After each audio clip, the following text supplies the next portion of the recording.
बहुत समय पहले पहाड़ी राज्य में एक राजा और रानी रहते थे। उनकी एक बेटी थी राजकुमारी सुधा। वह बहुत ही सुंदर थी, इतनी कि जो भी उसे देखता बस उसकी नीली आंखों में खो जाता। राजकुमारी की सुंदरता के साथ साथ उसके अंदर एक और भी खूबी थी कि वह बहुत ही भाग्यशाली थी। राजकुमारी सुधा का जब जन्म हुआ था तब उसके माता पिता ने उसका भविष्य जानने के लिए राज्य ज्योतिषी से सलाह ली थी। राज्य ज्योतिषी ने बताया था कि राजकुमारी बहुत ही भाग्यशाली है, और ऐसा ही हुआ। जब वह युवा होने लगी तो सुंदरता के साथ साथ वह भाग्यशाली भी थी, क्योंकि जब वह अपने होंठ खोलती तो उसके अधरों से मोती गिरते, और जब चलती तो उसके पैरों के दोनों तरफ बहुमूल्य रत्न बिखरने लगते, इतने कि उसके युवा होने तक उसका पिता उस क्षेत्र का सबसे धनवान और संपन्न राजा बन गया। राजकुमारी का एक और विशेष गुण यह था कि वह सोने की एक माला धारण किए रहते थे, जो जन्म से ही उसके गले में थी। जब उसके बारे में माता पिता ने राज्य ज्योतिषी से पूछा था तो उन्होंने बताया था, यही माला इसका जीवन है, इस हार को इसके गले से कभी ना उतारना और इसकी रक्षा करना। इसीलिए रानी ने बेटी को बताया था कि इस हार को कभी ना उतारे और सदा ही गले में पहने रखे। राजकुमारी के युवा होने पर उसके 16वें जन्मदिन पर राजा ने उसके लिए सोने की चप्पलें उपहार में दी। राजकुमारी ने पिता को धन्यवाद दिया और अपनी सेविकाओं के साथ वही चप्पलें पहनकर वह पहाड़ों में सैर करने जाती। इससे उसके नाजुक पैरों की सुंदरता और भी बढ़ जाती। एक दिन राजकुमारी अपनी सेविकाओं के साथ पहाड़ पर बने महल के आसपास जंगली फूल चुन रही थी कि उसका पैर फिसल गया। उसके एक पैर की चप्पल बहुत नीचे खड़ी ढलान से नीचे गिर गई। राजकुमारी ने अपने सेवकों को सोने की चप्पल ढूंढने के लिए भेजा। कुछ समय बाद वे लौटे, मगर उनको वह सोने की चप्पल न मिल पाई। जब राजा को यह सूचना मिली तो उन्होंने घोषणा की कि जो भी इस चप्पल को ढूंढ कर लाएगा उसे अच्छा खासा इनाम मिलेगा। राजकुमारी के एक पैर की चप्पल ढूंढने की बहुत कोशिश हुई, मगर कोई न ढूंढ पाया। कुछ समय बाद समतल प्रदेश का एक युवा राजकुमार उन पहाड़ों से गुजर रहा था कि उसे जंगल के बीच राजकुमारी की वह चमकती हुई चप्पल मिल गई। उसने यह चप्पल उठाई और अपने महल में पहुंचकर अपनी माँ को दिखाई। माँ ने कहा, बेटे, यह अवश्य ही किसी सुंदर राजकुमारी की चप्पल है। यदि यह चप्पल इतनी सुंदर है तो वह कितनी सुंदर होगी। उन्होंने सभी दिशाओं में अपने दूत भेजे। वे पता लगाए कि यह खोई हुई चप्पल किसकी होगी। कई दिनों तक कहीं से कोई सूचना प्राप्त न हुई, लेकिन कुछ दिनों बाद राजा के दरबार में कुछ यात्रियों ने सूचना दी कि बहुत दूर के एक पहाड़ी प्रदेश में एक राजा रहता है जिसकी बेटी को एक सोने की चप्पल गिर गई थी।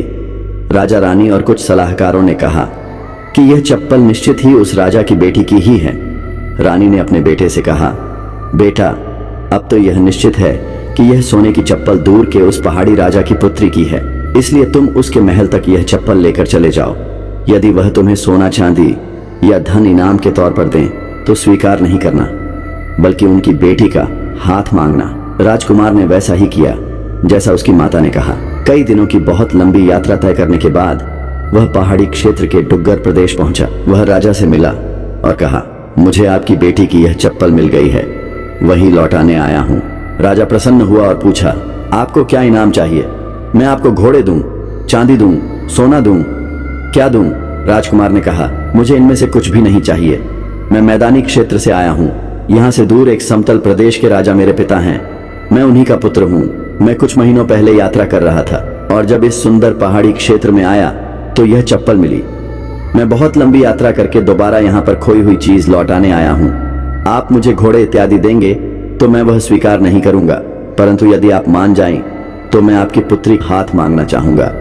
यदि आप मेरा उसके साथ विवाह करने की अनुमति दें तो वह मेरे लिए सबसे बड़ा उपहार होगा। यह मेरे हाथ में नहीं है। मैंने प्रतिज्ञा ली है कि मैं अपनी पुत्री का विवाह उसकी मर्जी के खिलाफ नहीं करूंगा। यदि उसे कोई आपत्ति न हो और वह आपको पसंद करे तो मुझे भी कोई आपत्ति नहीं होगी। जब राजकुमार पहाड़ी पर बने महल के अंदर आ रहा था तभी राजकुमारी ने उसे देख लिया था। वह पिता के पास गई और जब उसने देखा कि उसकी खोई हुई चप्पल भी मिल गई है और राजकुमार वहीं लौटाने आया था तो उसने शादी के लिए हाँ कर दी। दोनों का विवाह बहुत ही धूमधाम से हुआ। कुछ दिनों बाद राजकुमार ने राजा से कहा कि वह अब अपनी पत्नी के साथ अपने प्रदेश में वापस जाना चाहेगा। राजा और रानी ने उसे अनुमति दे दी और राजा ने कहा, यह हमारी आंखों का तारा है, इसका ध्यान रखना, और यह जो इसके गले में सोने का हार है इसे कभी न उतरने देना, क्योंकि इसी में इसकी जान है। राजा रानी और दरबारियों ने उन्हें कई उपहारों के साथ धन, हाथी घोड़े, सोने चांदी के साथ विदा किया। जब समतल प्रदेश के बूढ़े राजा और रानी ने अपने बेटे को एक अति सुंदर बहू के साथ आते हुए देखा तो उनकी खुशी का ठिकाना न रहा। इसी खुशी के माहौल में राजकुमारी अपने पति के साथ रहने लगी, मगर वहां एक समस्या यह थी कि राजकुमार का किसी अन्य से पहले विवाह हो चुका था, जो एक साधारण सी लड़की थी और राजा रानी उसे ज्यादा पसंद नहीं करते थे। पर्वतीय बहू के आने से राजा तथा रानी बहुत ही प्रसन्न हुए और संतुष्ट भी कि उनके पुत्र को एक अच्छी पत्नी मिल गई है। राजकुमार भी बहुत ही खुशी का अनुभव कर रहा था। पहली पत्नी साधारण रानी नई रानी को देखकर ईर्ष्या करने लगी और नई रानी को अपने से सुंदर और सुलक्षणी पाने के कारण षड्यंत्र रचने लगी। राजकुमार के बूढ़े पिता और माता यह देखकर चिंता में पड़ गए कि पुरानी बहू नई बहू का कोई अहित न करे। इसलिए उन्होंने नई बहू, जिसका नाम सुधा था, अपने पास बुलाया और कहा कि उसे पुरानी बहू से होशियार रहना चाहिए। मगर सुधा ने कहा, वह तो मेरी बहन जैसी ही है, मुझे उससे क्या डर, मैं उसे प्यार करती हूँ, इसलिए वह भी मुझे प्यार करती होगी। राजा रानी सुधा के सद्विचार सुनकर और भी प्रसन्न हो गए, मगर वे पुरानी बहू के स्वभाव से परिचित थे। कुछ महीनों तक सब ठीक ठाक चलता रहा, मगर एक दिन अचानक राजकुमार को दूर देश की यात्रा के लिए जाना पड़ा। वह सुधा को साथ नहीं ले जा सकता था, इसलिए उसने अपने माता पिता से कहा कि उसकी पत्नी का ध्यान रखें और देखते रहें कि पुरानी बहू कोई शरारत न करे। राजकुमार के जाने के बाद पहली बहू नई बहू सुधा के कमरे में गई और बोली, हमारे पति छोटे राजा हैं, तो इसीलिए दूर देश की यात्रा पर गए हैं। वह तो तुम्हारे पास ही ज्यादा समय बिताते थे। तुम सुंदर हो और पहाड़ी प्रदेश की राजकुमारी हो, वे तुम्हें बहुत प्यार करते हैं। हम दोनों तो बहनें जैसी हैं, इसलिए हमें आपस में मिलकर रहना चाहिए। मैं तुम्हारे पास आती रहूंगी, तुम भी मेरे पास आती रहना। इस पर सुधा ने कहा कि उसे उससे मिलना अच्छा लगेगा और वह उसे अपने गहने और कीमती चीजें दिखाने लगी जो वह अपने पिता के यहाँ से लाई थी। तभी पुरानी बहू ने कहा, मगर यह क्या, तुम यह सोने की माला सदा ही पहने रहती हो? सुधा ने मुस्कुराते हुए कहा, यह माला मेरी रक्षक है, मेरा जीवन है, इसलिए सोने के दानों से बना यह हार मैं सदा ही पहले रखती हूँ। जब पुरानी बहू ने यह सुना तो वह मन ही मन बहुत प्रसन्न हुई और सोचने लगी कि कैसे इस हार को चुरा ले। स्वयं तो चुरा नहीं सकती, इसलिए अपने कमरे में पहुंचकर उसने अपनी विश्वसनीय सेविका को बुलाया और उससे कहा, आज रात तुम किसी भी तरह सुधा के कमरे में चली जाना और उसके गले से उसका हार, जो वह सदा पहने रहती है, उतारना। फिर उस हार को अपने गले में पहनना। जैसे ही वह हार सुधा के गले से उतरेगा, वैसे ही वह प्राणहीन हो जाएगी। सेविका ने अपनी स्वामिनी के आदेश का पालन किया। वह रात को नई बहू के कमरे में गई। जब नई बहू सुधा गहरी नींद सो रही थी, तब उसने उसके गले से वह हार उतारा और अपने गले में डाला। हार के निकल जाने के साथ ही सुधा के शरीर से प्राण भी निकल गए। अगली सुबह बूढ़े राजा और रानी अपनी प्यारी बहू को देखने उसके कमरे की तरफ गए। उन्होंने देर तक दरवाजा खटखटाया, मगर किसी ने दरवाजा नहीं खोला। फिर उन्होंने अंदर जाकर देखा तो सुधा को लेटे हुए पाया। उसका शरीर ठंडा पड़ा था, चेहरे का रंग सफेद था। वह न जीवित थी न मरी हुई, परंतु बेसुध सी थी। उन्होंने दरवाजे के बाहर सोए हुए परिचारिकों से पूछा कि क्या उन्होंने किसी को यहाँ आते देखा और क्या वह रात को बीमार तो नहीं हो गई थी। उन्होंने कहा, न तो कोई आया था और न ही वह बीमार सी दिख रही थी।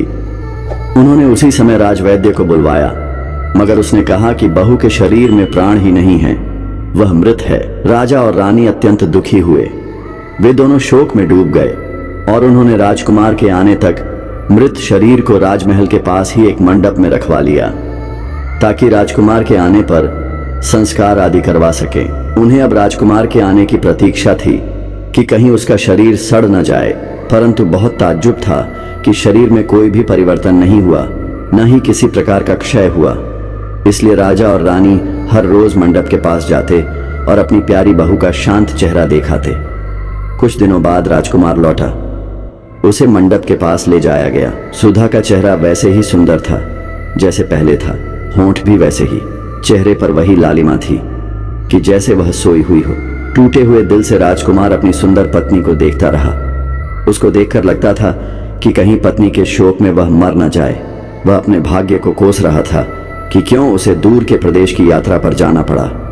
न वह जाता, न वह इसके अंतिम क्षणों और अंतिम संवाद से वंचित रहता। वह पूरा दिन मंडप के सामने विलाप करता रहा। संध्या के समय उसे महल की ओर ले जाया गया, तब भी वह जाने से इनकार करता रहा और अपनी पत्नी की ओर देखते हुए कहने लगा, शायद यह तुम्हारे अंतिम दर्शन हैं। न जाने कल मैं रहूं न रहूं, मेरी मनोरम प्यारी पत्नी मेरी सुधा। बूढ़े राजा और रानी को लगा शायद उनका बेटा राजकुमार पागल न हो जाए या उसकी भी मृत्यु न हो जाए, इसलिए उन्होंने उसे दूसरे दिन मंडप की ओर जाने से रोक दिया। जिस सेविका ने सुधा के गले से हार उतारा था और अपने गले में पहना था, वह शाम को सोते समय वह हार तथा अपनी चूड़ियां आदि उतारती और अगली सुबह फिर पहन लेती। जब नींद से जाग जाती, जब शाम के समय वह सोने का हार उतारती थी, उस समय सुधा के शरीर में प्राण शक्ति जागृत होती, वह जीवित हो जाती। जब सेविका वह हार फिर से पहन लेती तो सुधा फिर से मृत सी पड़ी रहती। परंतु यह बात कोई न जान सका, क्योंकि राजा और रानी दिन में आते और फिर चले जाते। वे समझ नहीं पाते कि क्या करें।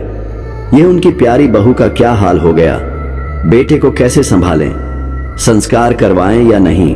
वे बूढ़े राजा रानी कोई निर्णय नहीं ले पा रहे थे। जब सुधा पहली बार रात के समय जागृत हुई, वह पहले तो डर गई, मगर फिर समझ गई कि उसके गले का हार चुराया गया है। उसने सोचा कि सुबह होते ही वह महल में घुस जाएगी और अपना खोया हुआ हार ढूंढकर पहन लेगी। मगर वह सुबह कभी ना आई, क्योंकि सूर्य की पहली किरण फूटते ही सेविका हार पहन लेती थी। सुधा रात को सामने के पोखर से पानी पीती थी और फिर अपनी जगह पर लौटकर सुबह का इंतजार करती। न कोई भोजन, न कुछ खाने को। परंतु जब वह पोखर की तरफ जाती तो चलते समय अपने आप पहले की ही तरह रत्न जवाहर बिखरते जाती।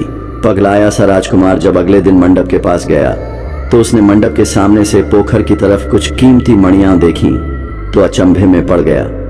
उसे लगा कि हो न हो उसकी पत्नी सुधा के शरीर में अभी भी प्राण शक्ति का कोई अंश बचा है। वह सारा दिन देखता रहा कि उसकी पत्नी का बेसुध पड़ा शरीर कोई हरकत करे, मगर ऐसा कुछ न हुआ, क्योंकि वह रात को ही जागृत होती थी। निराश होकर वह वापस महल में चला गया। वह अगले दिन मंडप की ओर नहीं गया और सारा दिन उदासी में काटा। महल के लोगों को लग रहा था कि शायद वह भी अब ज्यादा दिन जिएगा नहीं, क्योंकि उसने खाना पीना भी छोड़ दिया था। शाम के समय भी वह उदास था, मगर सोच रहा था कि रत्न और जवाहर मंडप के आसपास कैसे आए होंगे। वह उठकर मंडप की ओर चला गया। वहां बैठा तो क्या देखता है कि कोई स्त्री मंडप से निकलकर पोखर की तरफ जाने लगी है। पहले तो उसे लगा कि कोई परी होगी, मगर फिर अपनी पत्नी को दूर से ही पहचान गया। जिस ओर से सुधा पोखर की तरफ गई, उस तरफ पथ पर कीमती मणियां बिखरने लगी। उसे ताज्जुब हो रहा था, लगता था जैसे कोई सपना देख रहा हो। जब सुधा ने किसी के चलने की आवाज सुनी तो वह डर गई। अंधेरे में कुछ भी साफ साफ दिखाई नहीं दे रहा था। फिर राजकुमार ने पुकारा, सुधा, मैं तुम्हारा पति हूँ। सुधा ने आवाज पहचानी और मंडप के पास आई, जहाँ दीप जल रहा था। दोनों ने एक दूसरे को देखा। सुधा ने कहा, नहीं, आप सपना नहीं देख रहे हैं। इस समय मैं जीवित हूँ, मैं ही आपकी सुधा हूँ, मगर दिन में मर जाती हूँ। आपके जाने के बाद किसी ने मेरा जीवन हार चुराया है। राजकुमार ने उसके गले की तरफ देखा तो वहां वह हार था ही नहीं, जिसकी सुधा के माता पिता ने रक्षा करने को कहा था। वह वहीं मंडप पर उसके साथ बैठा रहा और कहा, तुम चिंता मत करो, मैं वह हार ढूंढकर कल तुम्हारे पास आऊंगा। मैं पूरे महल की तलाशी लूंगा। वह सारी रात वहां बैठा रहा और सुबह होने से पहले महल में वापस आ गया। महल में पहुंचते ही राजकुमार ने सभी नौकरों और परिचारकों आदि को बुलवाया। सारे उसके सामने पेश हुए। जैसे ही उसने सेविका के गले में सुधा का जीवन हार देखा, वैसे ही उसने रक्षकों से कहा कि वे सेविका को कारागार में डाल दें। सेविका डर गई और उसने सब कुछ बताया। उसने बताया कि कैसे पहली बहू ने उसे यह चोरी करने के लिए आदेश दिया था। ये सब सुनने के बाद राजकुमार ने दुष्ट बुरी पत्नी को भी जीवन भर के लिए कारागार में डालने का आदेश दिया। सेविका और उसकी स्वामिनी दोनों को कारागार में भिजवाने के बाद राजकुमार अपने बूढ़े माता पिता के साथ हार लेकर मंडप की ओर गया। सुधा के गले में सोने का हार पहनाते ही उसकी प्राण शक्ति लौट आई और खुशी खुशी सभी महल की ओर लौट आए। बूढ़े राजा और राजमाता की आंखों में नई चमक लौट आई कि उनके बेटे का उजड़ा संसार फिर से बस गया। यह खबर पूरे राज्य में फैल गई। चारों तरफ खुशियां मनाई जाने लगी। उसके बाद बूढ़े राजा रानी, उनका बेटा और बहू सुख से रहने लगे।